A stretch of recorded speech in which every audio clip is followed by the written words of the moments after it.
So what if I told you that there was this band that wore these weird costumes, and they had like mock gladiator style fights on stage, and they sprayed fake blood in the audience and whatever, and it's an entertaining but fun thing.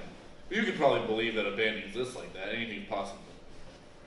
What if I told you this band has been going on for over 30 years?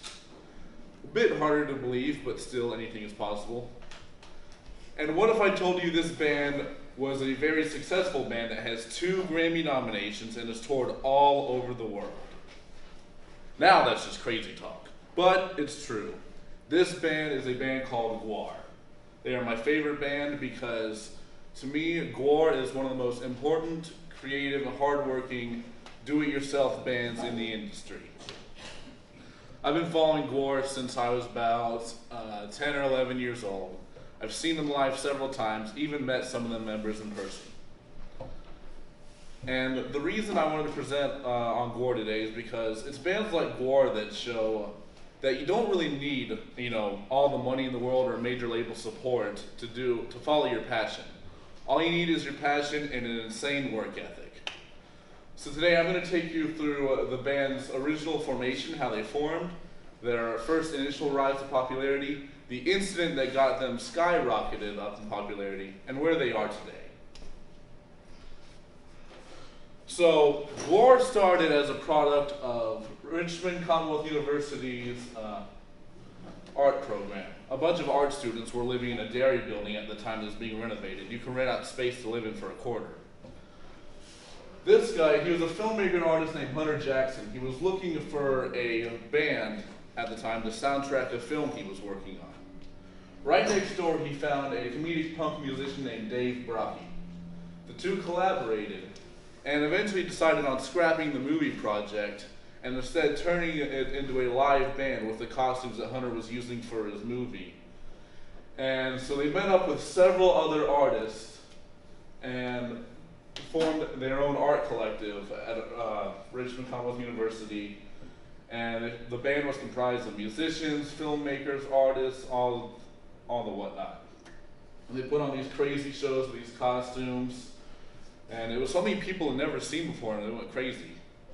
And the key thing about when they formed is that they all formed under one motto: don't talk about it, do it.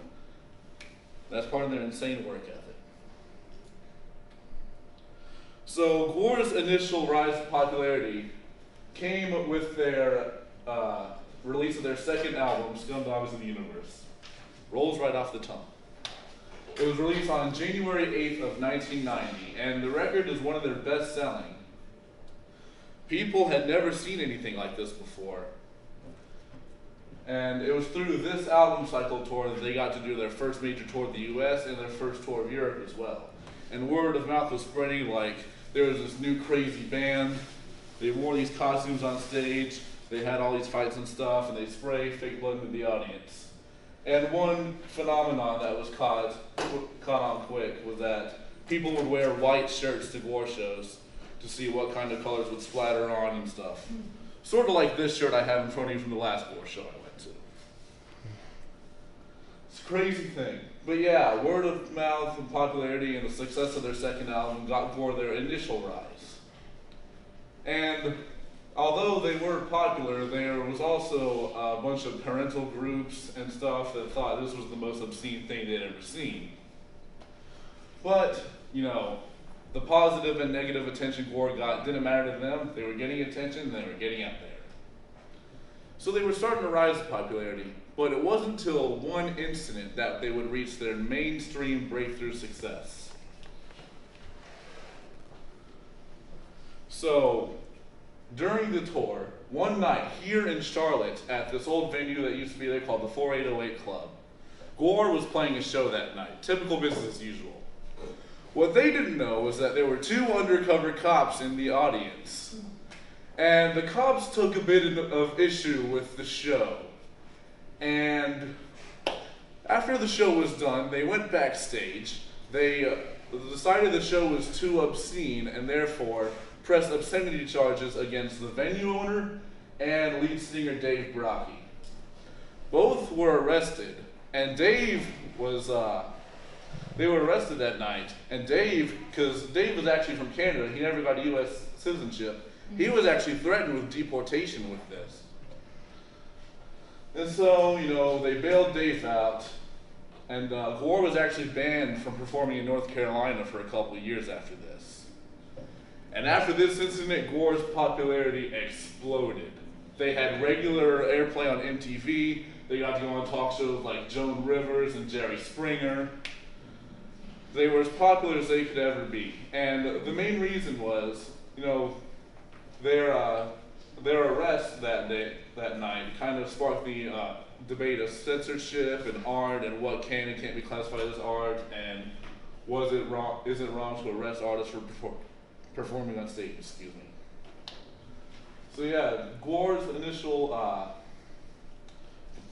like explosion popularity came from this incident. And so after that, after that incident,